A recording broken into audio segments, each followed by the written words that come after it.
अच्छा, ओम शांति। आज की मुरली है 31/5/2025। प्रातः मुरली ओम शांति। बाप दादा मधुबन। मीठे बाबा के मधुर महावाक्य हैं। बाबा ने कहा, मीठे बच्चे, जब तक जीना है तब तक पढ़ना और पढ़ाना है। जब तक जीना है तब तक पढ़ना और पढ़ाना है। खुशी और पद का आधार ही है पढ़ाई।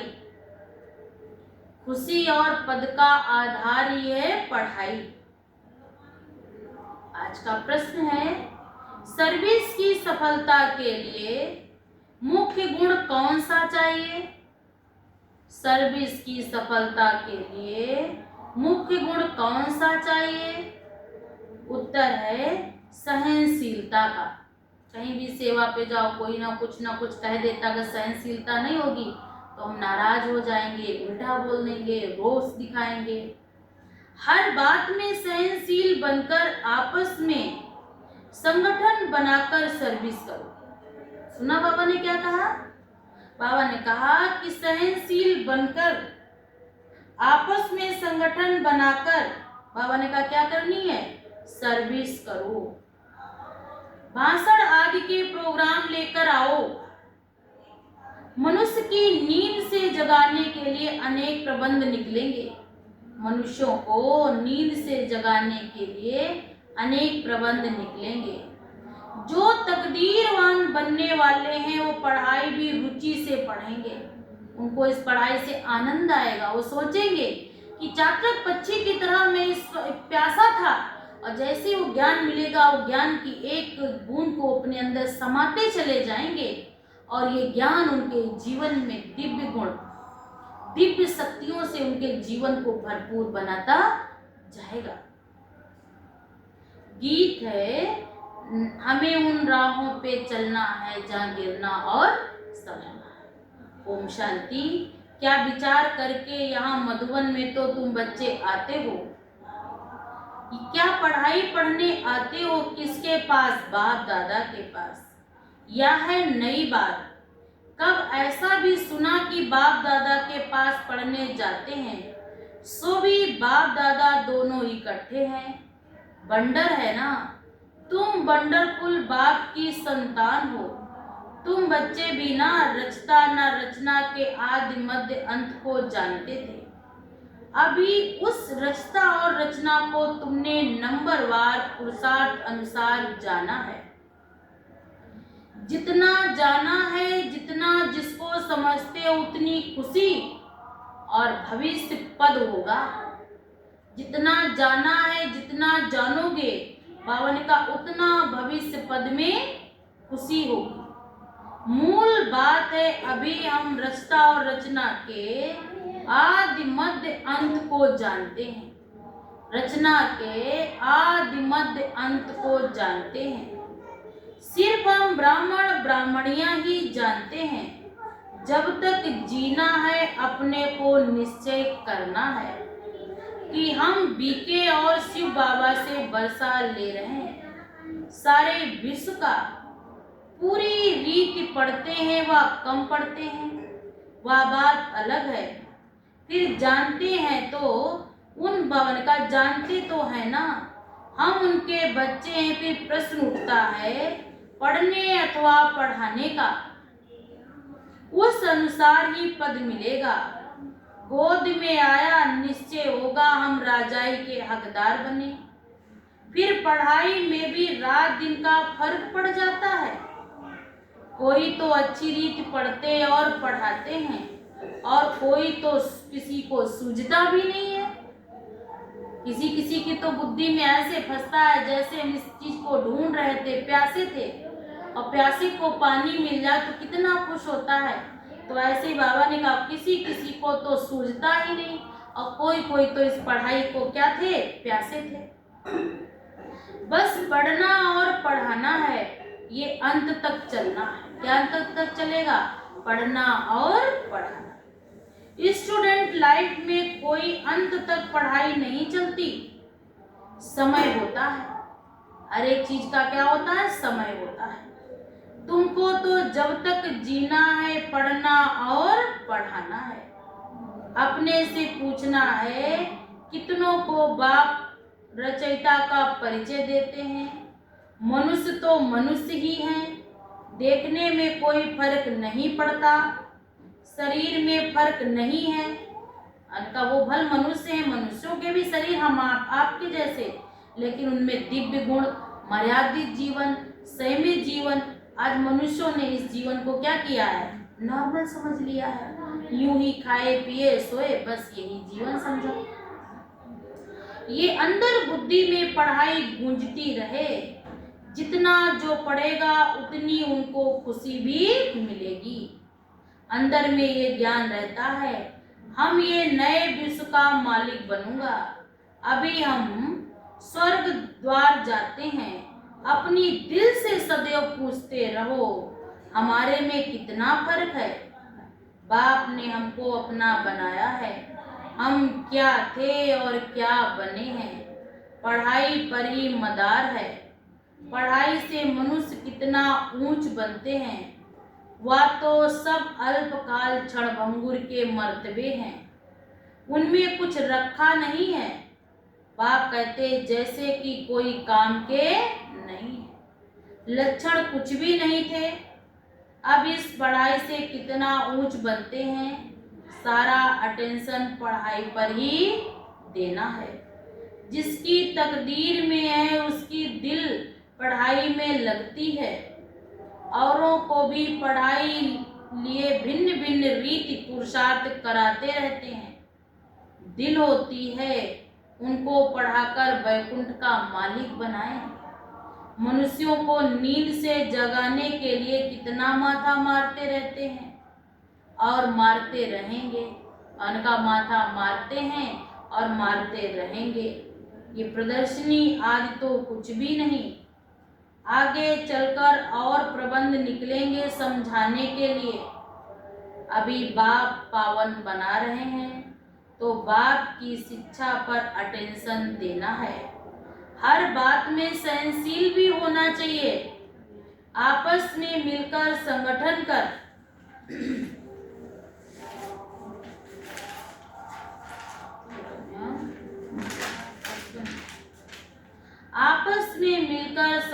कर भाषणों आदि के प्रोग्राम रखने चाहिए। एक अल्प पर भी हम बहुत अच्छा समझा सकते हैं। ऊंच से ऊंच भगवान कौन है, या एक अल्प पर तुम 2 घंटा भाषण कर सकते हो। अल्प माने अल्लाह, माना भगवान पर, ईश्वर पर 2 घंटे भाषण कर उसकी विशेषताएं, उसकी महिमा, उसके कार्य को हम बता सकते हैं। ये भी तुम जानते हो, अल्प को याद करने से खुशी रहती। अगर बच्चों का याद की यात्रा में अटेंशन कम है, अल्प को याद नहीं करते तो नुकसान जरूर होता है। सारा मदार याद पर है।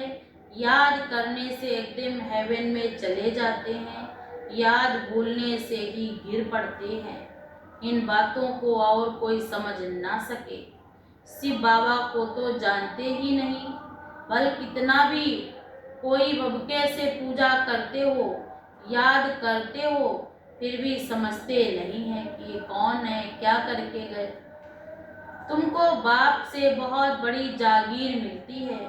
भक्ति मार्ग में कृष्ण का दीदार करने के लिए कितना माथा मारते हैं। एक दर्शन के लिए ही कितनी लाइन लगती है, कितना कष्ट सहते हैं, केवल एक दर्शन मिल जाए। अच्छा दर्शन हुआ फिर क्या, फायदा तो कुछ भी नहीं। दुनिया देखो किन बातों पर चल रही। तुम जैसे कि गन्ने का रस शुगर पीते हो, बाकी सब मनुष्य छिलका चूसते हैं। सुना बाबा ने क्या कहा, आप गन्ने का शुगर पीते हो, माना जूस, और वो क्या करते हैं, गन्ने का जो जूस निकाला हुआ होता है ना, छिलका, वो पीते हैं। अभी शुगर पीकर पूरा पेट भरकर आधा कल का सुख पा रहे हो। बाबा ने कहा फिर क्या होगा, बाकी सब भक्ति मार के छिलके चूसते नीचे उतरते आएंगे। अब बाप कितना प्यार से पुरुषार्थ कराते हैं। परंतु तकदीर में नहीं तो अटेंशन नहीं देते, ना खुद अटेंशन देते ना औरों को देने देते, ना खुद अमृत पीते ना औरों को पीने देते। बहुतों की ऐसी एक्टिविटी चलती है, अगर पूरी रीति पढ़ते नहीं, रहम दिल नहीं बनते, किसका कल्याण नहीं करते, तो वो क्या पद पाएंगे। बाबा कह रहा नहीं इतना सब कर रहे हैं तो क्या पद पाएंगे। पढ़ने और पढ़ाने वाले कितना ऊंच पद पाते हैं, पढ़ते नहीं है तो क्या पद होगा। वह भी आगे चल रिजल्ट का पता पड़ जाएगा, फिर समझेंगे बरोबर बाबा हमको कितना वार्निंग देते हैं। यहाँ बैठे हो बुद्धि में रहना चाहिए, हम बेहद का बाप के पास बैठे हैं। हम किसके पास बैठे हैं? बेहद के बाप के पास बैठे हैं। वह हमको ऊपर से आकर इस शरीर द्वारा पढ़ाते हैं, कल्प पहले मुआफिक। अब हम फिर से बाप के सामने बैठे हैं, उनके साथ ही हमको चलना है, छोड़कर नहीं जाएंगे। बाबा हमको साथ लेकर जाएंगे, बाप हमको साथ लेकर जाएंगे। ये पुरानी दुनिया विनाश हो जाएगी, ये बातें और कोई भी नहीं जानते, आगे चलकर जानेंगे। बरोबर पुरानी दुनिया खत्म होनी है, मिल तो कुछ भी नहीं सकेगा, ये बातें और कोई भी जानते नहीं है। टू लेट हो जाएंगे, हिसाब किताब चुकतू का सबको वापिस जाना है। ये जो भी हैं सेंसिबल बच्चे हैं वही जानते हैं, बच्चे वह जो सर्विस पर उपस्थित हैं, माँ बाप को फॉलो करते हैं। जैसे बाप रूहानी सेवा करते वैसे तुमको भी सेवा करनी है। कई बच्चे हैं जिनको ये धुन लगी रहती है, जिनकी बाबा महिमा करते हैं, उन जैसा बनना। टीचर मिलती तो सबको है, यहाँ भी सब आते हैं, यहाँ तो बड़ा टीचर बाबा बैठा है। सुना, यहाँ तो बड़ा टीचर बाबा बैठा है। बाप को याद ही नहीं करते तो सुधरेंगे कैसे। नॉलेज तो बहुत सहज है, 84 जन्मों का चक्र है, कितना सहज है, परंतु कितना माथा मारना पड़ता है। बाप कितनी सहज बात समझाते, बाप को और 84 के चक्र को याद करो तो बेड़ा पार हो जाएगा। ये मैसेज सबको देना है, अपनी दिल से पूछो कहाँ तक मैसेंजर बना हूँ। जितना बहुतों को जगाएंगे उतना इनाम मिलेगा। ये बाबा कह रहे हैं, जितना बहुतों को जगाएंगे उतना इनाम मिलेगा। अगर जगाता नहीं हूँ तो कहाँ से कहाँ सोया हूँ, फिर मुझे इतना ऊंच पद तो मिलेगा नहीं। बाबा रोज रोज कहते हैं शाम को अपने सारे दिन का पोता मेल निकालो। अभी नरक है फिर स्वर्ग होगा, अभी दुनिया नरक है फिर यही दुनिया काहे में बदल जाएगी, स्वर्ग में। चक्र तो फिरना है, तमो प्रधान से सतो प्रधान बनना है। बाप को याद करो तो विकार निकल जाएंगे, बाप को याद करो तो विकार निकल जाएंगे। सतयुग में बहुत थोड़े होते हैं, फिर रावण राज्य में कितनी वृद्धि होती है। फिर रावण राज्य में क्या होगी, वृद्धि होगी।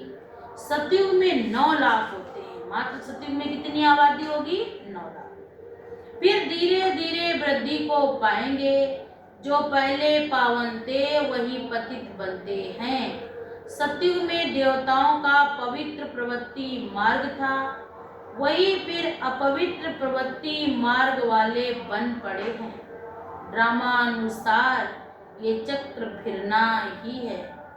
अब फिर तुम पवित्र प्रवृत्ति मार्ग के बन रहे हो, बाप ही आकर पवित्र बनाते हैं। कहते भी हैं मुझे याद करो तो विकर्म विनाश होंगे। तुम आधा कल्प पवित्र थे, फिर रावण राज्य में तुम अपवित्र बने हो। तो याद करो तो विकर्म विनाश बाबा ने कहा हो जाएंगे। तुम आधा कल्प पवित्र थे, फिर रावण राज्य में तुम पति से पावन का पतित बने हो। अब बाप आए हैं तुम्हें फिर से पति से पावन वर्थ नाटे पेनी से क्या करने आने आए बाबा? आपको बिल्कुल बाबा ने कहा क्या करने आया हूं मैं? सतो प्रदान बनाने आया हूं, जिससे आत्मा ये नॉलेज धारण कर क्या बन जाए? पतित से पावन। इतने सब धर्म है, ये सब अब खत्म हो जाने हैं, सब मरेंगे जैसे जानवर मरते हैं, सुना?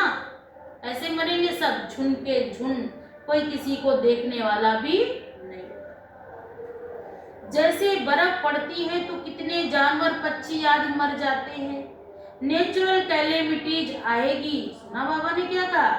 नेचुरल कैलेमिटीज आएगी, सब खत्म हो जाएगा, ये सब मरे पड़े हैं। इन आंखों से तुम जो कुछ देखते हो वो फिर नहीं रहेंगे, ये सब क्या हो जाएंगे? सब बाबा ने कहा ऐसे जैसे बर्फ गिरी सारे पशु पक्षी मरे, ऐसे एक नेचुरल कैलेमिटी जाएगी, सब ऐसे मरे पड़ेंगे, कोई किसी को देखने वाला भी, शरीरों को आग लगाने की तो बात छोड़ो, कोई किसी को देखने वाला भी नहीं होगा। नई दुनिया में बिल्कुल ही थोड़े रहेंगे। ये ज्ञान तुम्हारी बुद्धि में है, ज्ञान का सागर बाप ही तुमको ज्ञान का बरसा दे रहे हैं।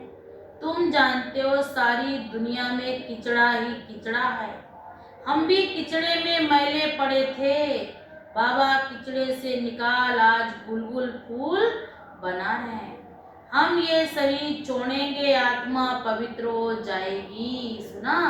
हम ये शरीर छोड़ेंगे, आत्मा फिर पवित्र पावन हो जाएगी।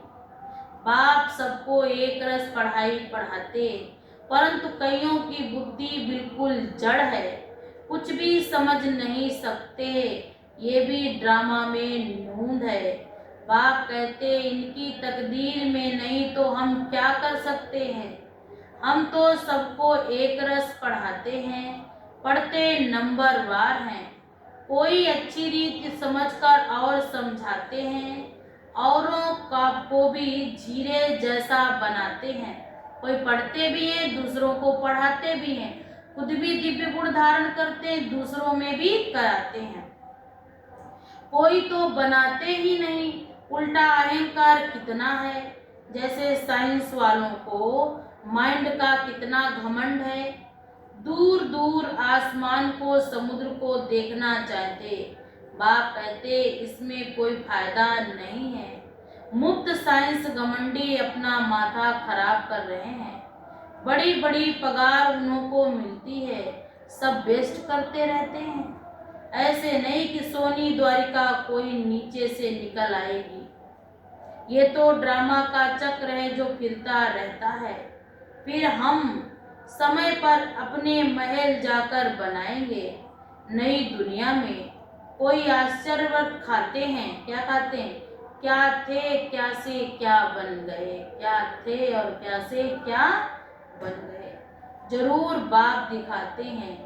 और कहा तुम फिर ऐसे सोने के महल बनाएंगे, कैसे महल बनाएंगे? बाबा ने कहा जहाँ बहुत सोना रहता है, अभी तो भी कोई कोई तरफ सोने की पहाड़ियाँ बहुत है, सुना? बाबा ने देखा है अभी भी कहीं ना कहीं ऐसी जगहें हैं जहाँ सोने की क्या है? बाबा ने कहा पहाड़ियाँ बहुत है, एक दो नहीं बहुत है, बहुत सोना निकाल ही नहीं सकते, इतना सोना बताओ। बाबा ने कहा वहां से निकाल, यहाँ सोने की अगर जरा सी चीज भी पहन लो तो भी कहो चोर चुरा ले जाओ। वहां क्या थी? बाबा ने कहा अभी भी कलयुग में भी सोने की पहाड़ियां हैं जहाँ से कोई निकाल ही नहीं सकते, इतनी कठिन और दुर्गम रास्ता है, तो वहां पे जा भी नहीं सकते।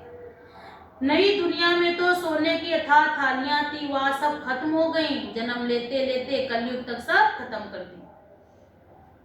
अभी हीरे का दाम देखो कितना, आज कितना दाम, कल पत्थरों मिसल हो जाएगा।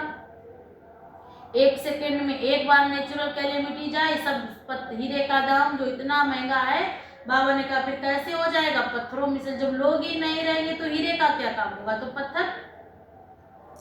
बाप तुम बच्चों को बड़े बड़ी वंडरफुल बातें सुनाते हैं और साक्षात्कार भी कराते हैं। तुम बच्चों को बुद्धि में यही रहना है, हम आत्माओं को अपना घर छोड़े 5000 वर्ष हुए हैं, जिसको मुक्ति धाम कहते हैं। भक्ति मार्ग में मुक्ति के लिए कितना माथा मारते, परंतु अभी तुम समझते हो सिवाय बाप के और कोई भी मुक्ति दे ना सके, साथ ले जा नहीं सकते। अभी तुम बच्चों की बुद्धि में नई दुनिया है, जानते हो ना, ये चक्र चलता ही रहता है। तुमको और कोई बातों में जाना नहीं है, सिर्फ बाप को याद करना है।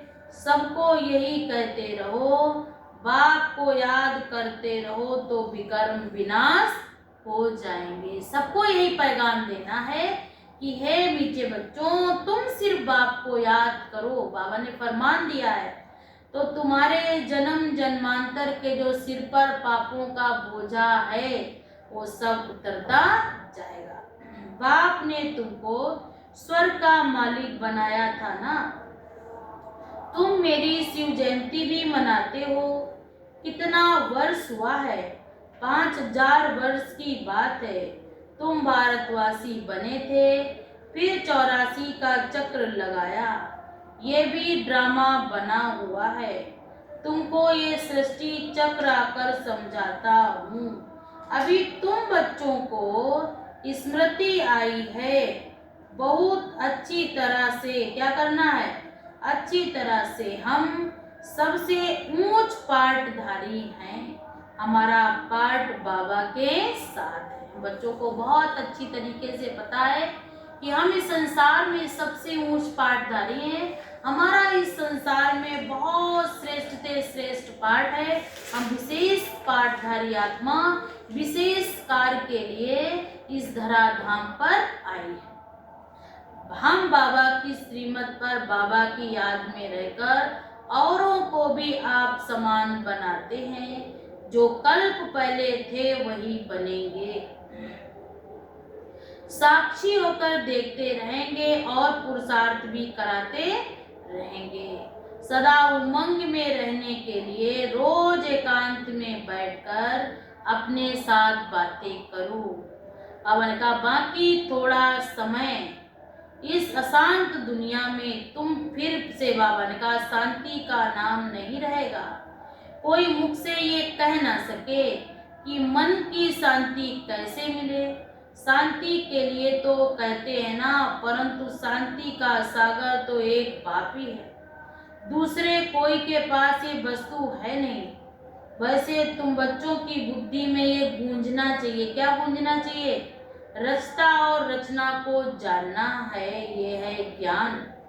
वह शांति के लिए, वह सुख के लिए। सुख होता ही है धन से, धन नहीं तो मनुष्य का काम नहीं। धन के लिए मनुष्य कितना पाप करते हैं। बाप ने अथाह धन दिया था, लेकिन बाबा ने कहा स्वर्ग सोने का, नरक पत्थरों का। बाबा ने कहा स्वर्ग सोने का, नरक पत्थरों का। अच्छा, मीठे मीठे सिकिल्दे बच्चों प्रति माता पिता बाप दादा को याद, प्यार और गुड मॉर्निंग। रूहानी बाप की, रूहानी बच्चों को नमस्ते। हम सब रूहानी बच्चों की तरफ से रूहानी माता पिता बाप दादा को भी याद, प्यार और नमस्ते नमस्ते। ओम शांति। धारणा के लिए मुख्य सार है नंबर 1, समय निकाल एकांत में अपने आप से बातें कर अपने को उमंग उत्साह में लाना है।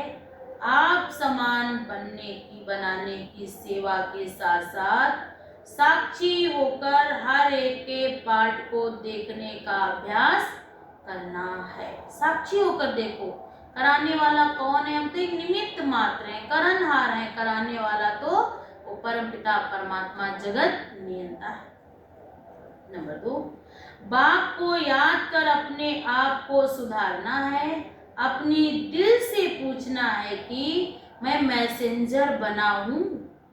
कितनों को आप समान बाप का रास्ता बताता हूँ बनाने के लिए।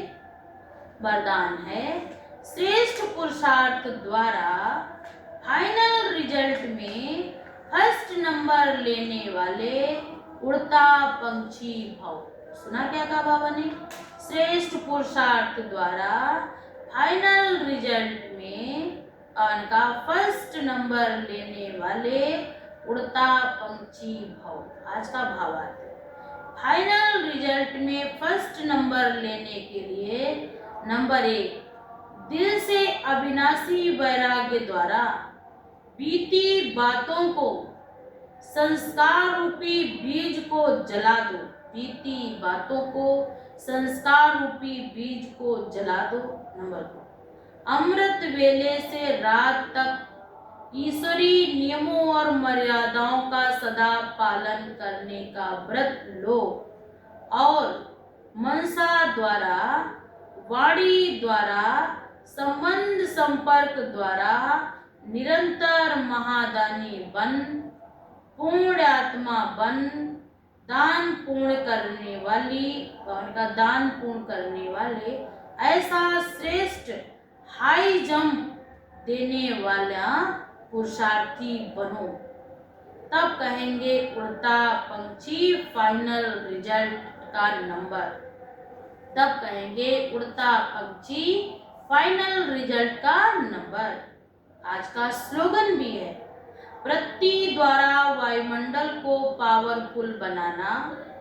वृत्ति द्वारा वायुमंडल को पावरफुल बनाना, यही लास्ट का पुरुषार्थ व सर्विस है। क्या करना है?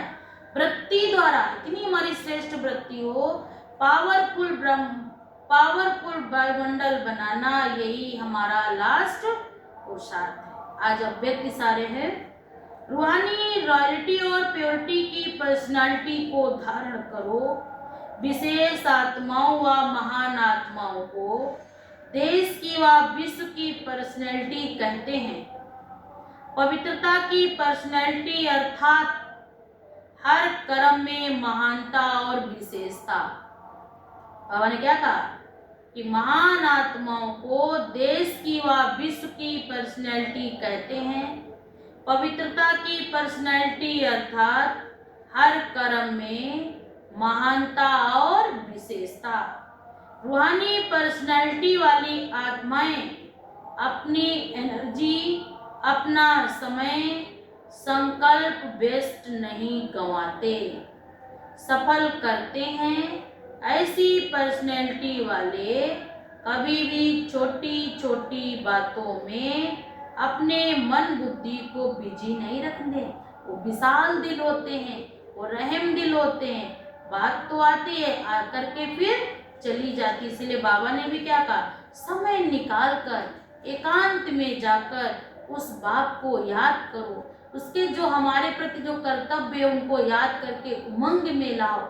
संसार के बड़े बड़े साधु संत मठाधीश दुखी अशांत परेशान हैं, उनको भगवान नहीं मिला और हमको परमात्मा का क्या मिला, और उनका संपूर्ण ज्ञान भी मिला, संपूर्ण प्यार भी मिला और संपूर्ण शक्तियों से भरपूर भी किया। तो मैं संसार की कितनी महान से महान, कितनी सौभाग्यशाली आत्मा हूँ। अच्छा, ओम शांति।